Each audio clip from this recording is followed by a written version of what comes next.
5 धर्म चक्र प्रवर्तन सील का मार्ग। 1 तदंतर बुद्ध ने उन परिव्राजकों को सील का पथ या सद्गुणों का मार्ग समझाया। 2 उन्होंने उन्हें बताया कि इसे पथ का पथिक होने का मतलब है इन सद्गुणों का अभ्यास करना।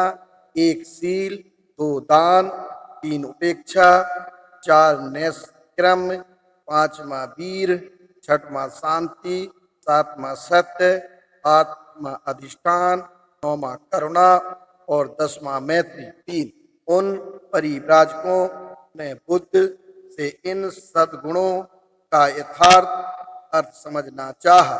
4 तब बुद्ध ने उनकी शंका मिटाकर उन्हें तुष्ट करने के कहा। 5 सील का मतलब है नैतिकता, अकुशल न करनी प्रवृत्ति और कुशल करनी प्रवृत्ति। बुराई करने में लज्जा भय मानना, लज्जा भय के कारण पाप से बचे रहने का प्रयास करना सील है। सील का मतलब है पाप भीरुता। 6 निष्क्रम का मतलब है सांसारिक काम भोगों का त्याग। 7 दान का मतलब है बदले में किसी प्रकार स्वार्थ पूर्ति आशा के बिना दूसरों की भलाई के निमित्त अपनी संपत्ति का ही नहीं, अपने रक्त, अपने शरीर के अंगों और यहाँ तक कि अपने प्राणों तक का बलिदान कर देना। 8 वीर का मतलब है सम्यक प्रयत्न, जो कुछ एक बार करने का निश्चय कर लिया अथवा जो कुछ करने का संकल्प कर लिया से अपनी पूरी सामर्थ्य से करने का प्रयास करना और बिना उसे पूरा किए पीछे मुड़कर नहीं देखना। 9 शांति का मतलब है क्षमाशीलता, घृणा के उत्तर में घृणा नहीं करना। यही इसका सार है, क्योंकि घृणा कभी मिटती ही नहीं। क्षमाशीलता से ही घृणा का मर्दन होता है। 10 सत्य का मतलब है मिर्सावादी ना होना। आदमी को कभी झूठ नहीं बोलना चाहिए, उसे सत्य और केवल सत्य ही बोलना चाहिए। 11 अधिष्ठान का मतलब है अपने उद्देश्य तक पहुंचने का दृढ़ निश्चय। 12 करुणा का मतलब है सभी मानवों के प्रति प्रेम भरी दया। 13 मैत्री का मतलब है सभी प्राणियों के प्रति भ्रात भावना हो, मित्रों के प्रति नहीं, शत्रुओं तक के प्रति, आदमियों के प्रति नहीं, सभी विशेष प्राणियों के प्रति। 14 उपेक्षा का मतलब है अनासक्ति, यह दूसरों के सुख दुख के प्रति निरपेक्ष भाव रखने से सर्वथा भिन्न वस्तु है। यह चित्त वह अवस्था है जिसमें प्रिय अप्रिय नहीं है, फल कुछ भी हो उसकी ओर से निरपेक्ष रहकर साधना में रत रहना। 15 इन सद्गुणों का आदमी को अपनी पूरी सामर्थ्य भर अभ्यास करना होता है, इसलिए पारमिता कहा गया है।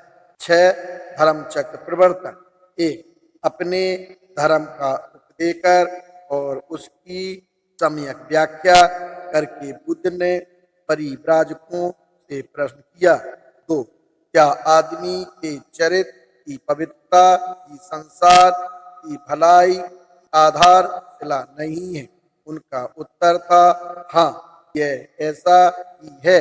3 और फिर बुद्ध ने पूछा क्या ईर्ष्या, राग, अज्ञान, हिंसा, चोरी, व्यभिचार और असत चरित्र की पवित्रता की जड़ नहीं हो देते?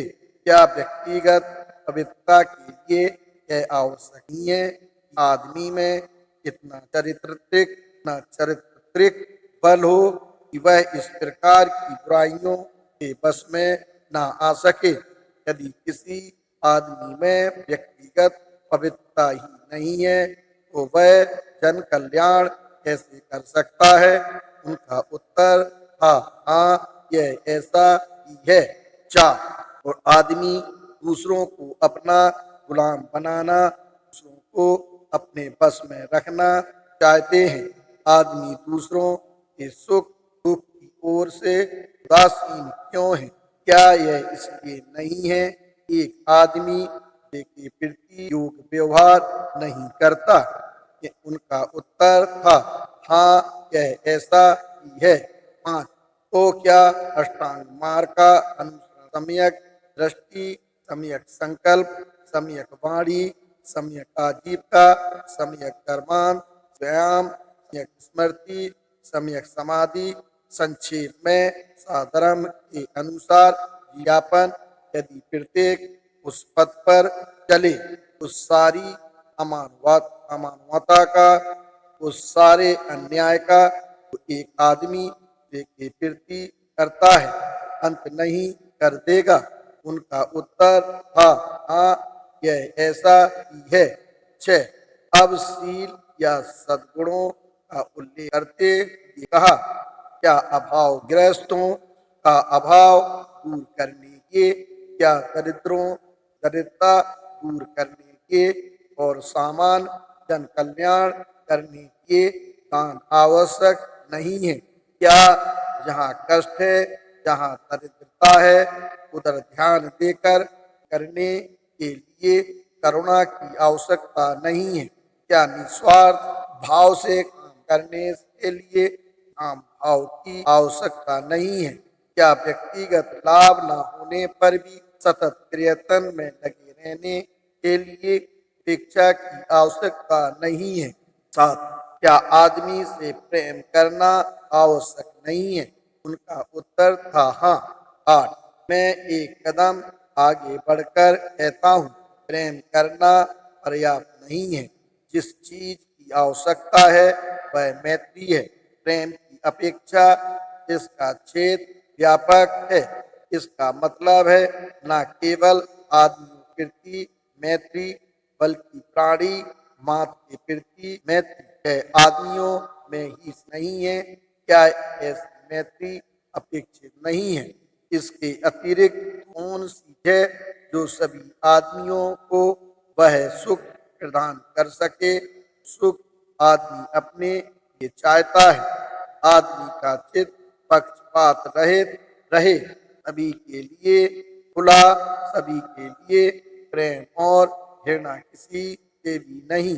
9 उन सब ने कहा, हाँ। 10 लेकिन इन सद्गुणों के आचरण के साथ प्रज्ञा जुड़ी रहनी चाहिए, निर्मल बुद्धि।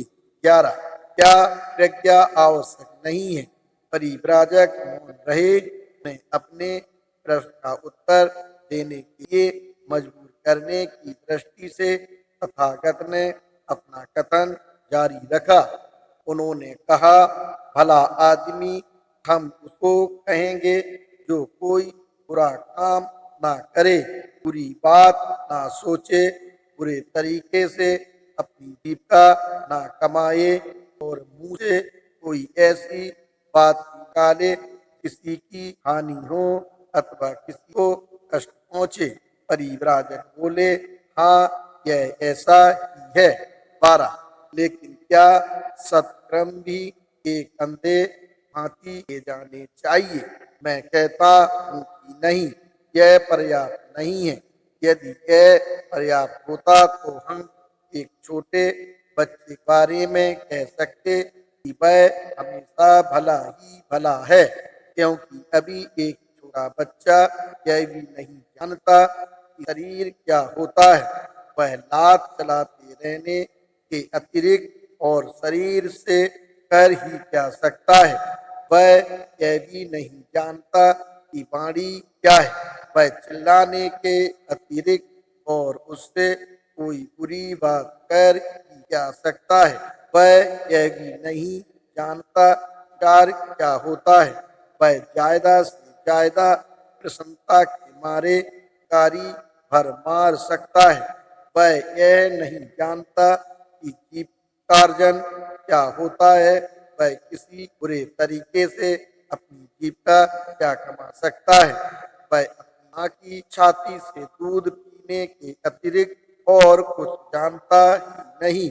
13 इसलिए सद्गुणों का अनुसरण प्रज्ञा पूर्वक होना चाहिए, अर्थात निर्मल बुद्धि के साथ।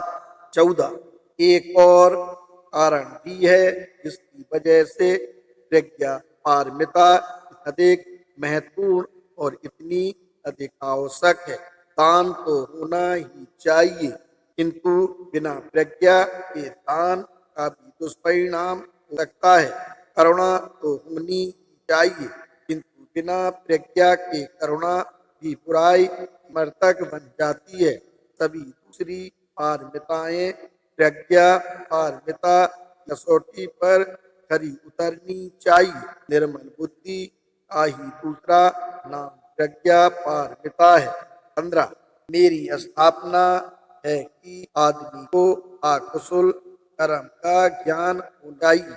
आकुशल कर्म की उत्पत्ति किस प्रकार होती है, तरह उसे कुशल कर्म का भी ज्ञान हो चाहिए। कुशल कर्म की उत्पत्ति कैसे होती है, इस प्रकार आदमी को कुशल कर्म और अकुशल कर्म का भेद भी स्पष्ट ज्ञात होना चाहिए।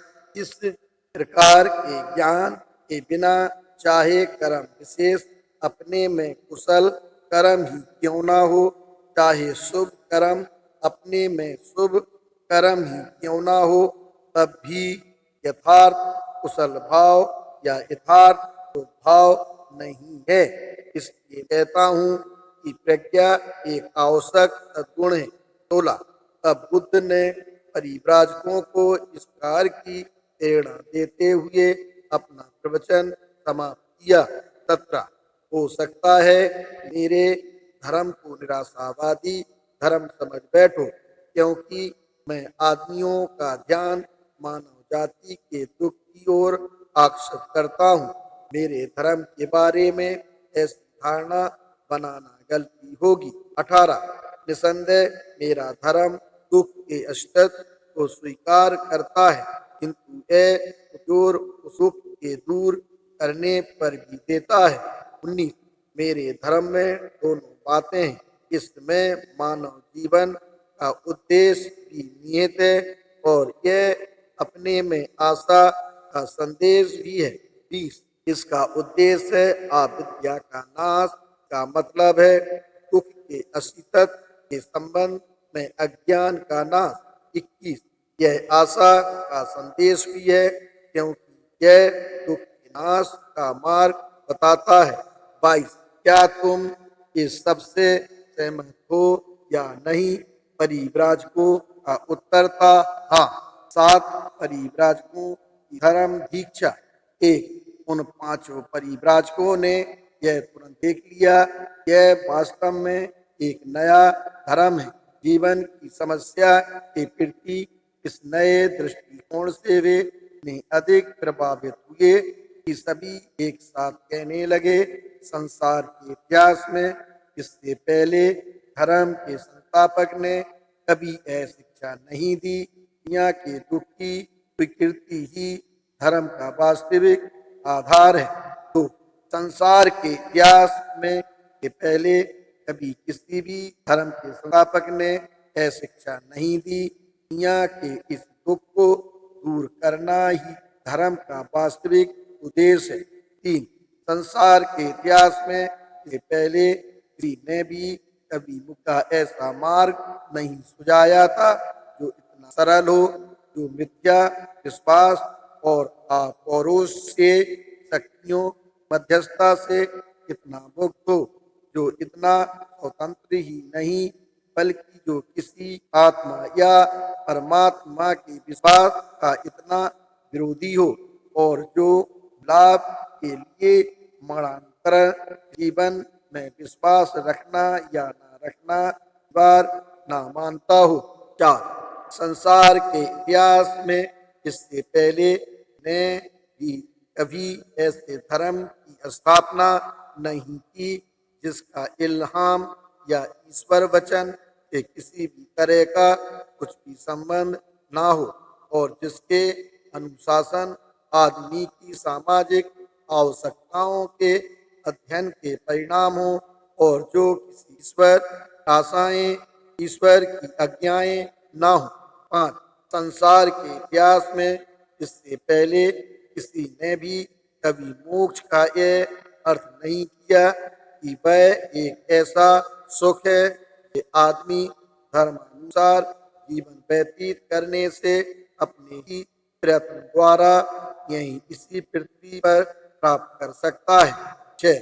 उन परिव्राजकों ने जब भगवान बुद्ध से द्वारा उपदिष्ट नया धर्म सुना तो इस प्रकार अपनी भावनाओं की अभिव्यक्ति की साथ उन्हें लगा कि बुद्ध के रूप में उन्हें एक ऐसे जीवन सुधारक मिल गए हैं जिनका रोम रोम धर्म की भावना से ओतप्रोत है और जो अपने युग के बौद्धिक ज्ञान से परिचित है, जिनमें ऐसी मौलिकता है और साहस है कि वे विरोधी विचारों की जानकारी रखने के बावजूद मुक्ति के एक ऐसे मार्ग का प्रतिपादन कर सकें जिस मुक्ति यही इसी जीवन में आत्मा इसी जीवन में आत्म साधना और आत्म संयम द्वारा प्राप्त किया जा सकता है।